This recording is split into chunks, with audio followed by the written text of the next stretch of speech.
To be fair, Thomas Tuchel telah melakukan tugasnya dengan sangat baik. Dia memilih keputusan yang sangat tepat untuk bertahan.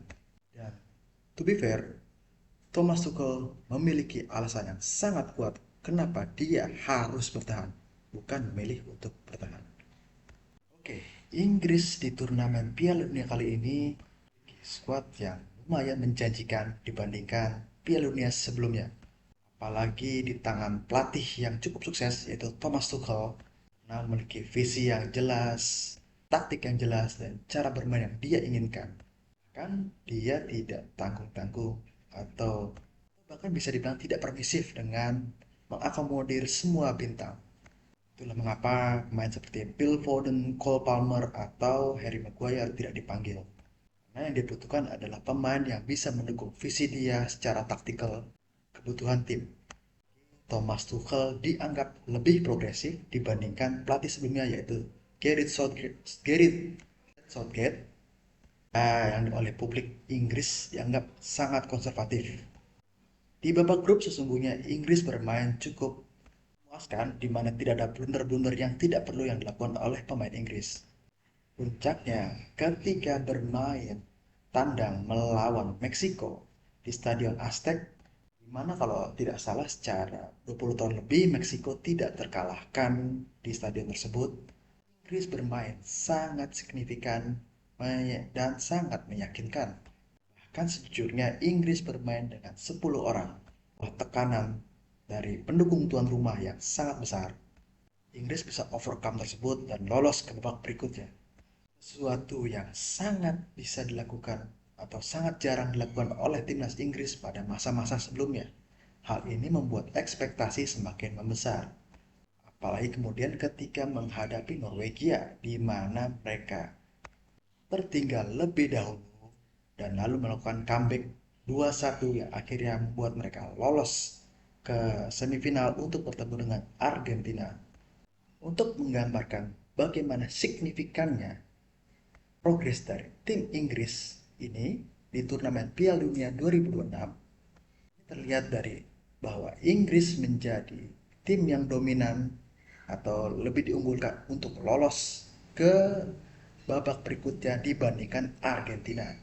Di mana kita tahu bahwa Argentina adalah juara bertahan dan masih memiliki Lionel Messi sebagai pemain inti yang membangun karakter dan cara bermain atau cara merespon Argentina terhadap game-game ada di Piala Dunia kali ini. Pertandingan yang sangat memuat banyak drama baik di dalam atau di luar pertandingan ini berjalan sungguh sangat sengit. Banyak pelanggaran dilakukan oleh kedua belah pihak. Bahkan peluang shoot on goal terjadi baru di menit 30. Ini menggambarkan bagaimana sisi tengah yang sangat rumit, sangat pelik. Jadi pergumulan untuk melakukan dominasi di lini tengah oleh kedua belah pihak tim. Dan sejujurnya, permainan Argentina tidak berkembang di bawah pressing-pressing dari pemain Inggris. Sekilas kalau boleh jujur, seperti terlihat bahwa angin mengarah pada Inggris, di mana keunggulan terlihat oleh pemain-pemain Inggris dibandingkan pemain Argentina yang terlihat lebih frustasi. Dan gong yang terjadi menit 55 ketika Inggris melalui Anthony Gordon buat gol yang membuat pertandingan menjadi 1-0 untuk keunggulan Inggris. Di titik ini sebenarnya banyak pengamat pengamat bola atau penikmat bola yang luput melihat detil pertandingan. Jika kita lihat pertandingan siaran ulangnya dari menit 55 hingga menit 60, 70, atau 80 ataupun hingga akhir pertandingan, praktis Argentina menguasai jalannya pertandingan. Mereka membuat peluang yang sangat mengancam. Anthony Gordon melakukan gol 1-0 untuk Inggris. Main Argentina menjadi semakin lepas, nothing tulus, karena tidak ada lagi yang mereka atau membuat mereka overthinking mungkin. Yang diamini juga oleh Tuchel bahwa setelah gol Anthony Gordon, Argentina menjadi lebih baik, yang tim lebih dominan, mereka menjadi lebih fearless, nothing tulus, dan sebagainya. Fair. Inggris bukan tidak melakukan apa-apa, mereka mencoba melakukan pressing, tapi setelah gol itu pressing-pressing yang dilakukan pemain Inggris tidak berhasil. Lihat dari kontrol permainan yang ada di bawah dari Argentina. peluang-peluang diciptakan. Nah, Messi lebih ke sayap untuk menciptakan peluang melalui crossing dan De Paul juga melakukan crossing. Anthony Gordon pun tidak bisa ikut menyerang, bahkan melakukan bertahan. Oke, dalam fase ini sebenarnya gol untuk Argentina tinggal menunggu waktu saja. Banyak peluang-peluang besar yang diciptakan dari entah dari Lautaro Martinez, entah dari McAllister, entah dari Messi sendiri atau Rodrigo De Paul atau bahkan Paredes. Kan Scaloni memasukkan Nico Gonzalez untuk menggantikan Paredes untuk menambah daya gempurnya. Jujurnya dari sisi Inggris, menyerang bukan lagi sebuah pilihan karena mereka digempur habis oleh Argentina. Yang bisa dilakukan Tuchel adalah menembalkan lini pertahanan dengan harapan bisa mereduksi resiko dari peluang berbahaya yang dihasilkan pemain Argentina.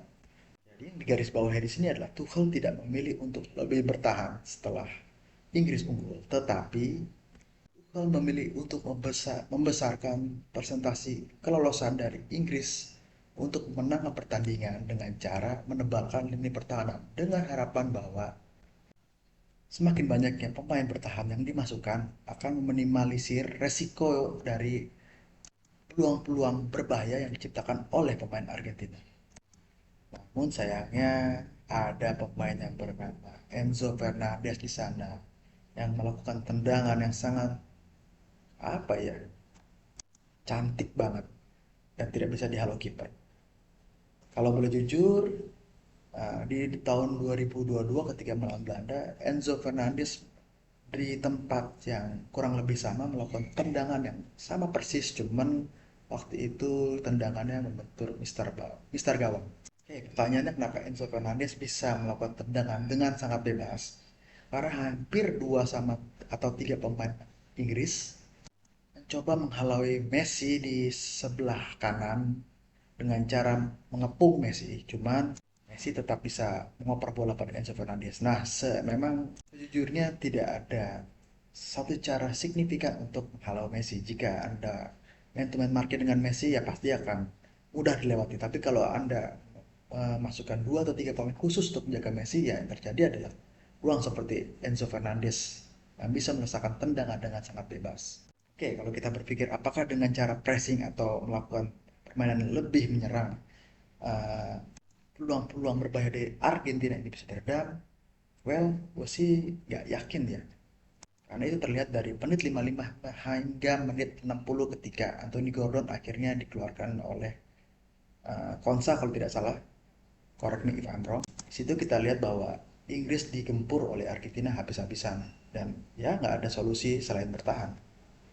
Dan golnya terjadi dari gol kemenangan yang dibuat oleh Lautaro Martinez melalui umpan cantik yang mungkin itu secara nalar bisa dibilang tidak mungkin ya dari Messi itu.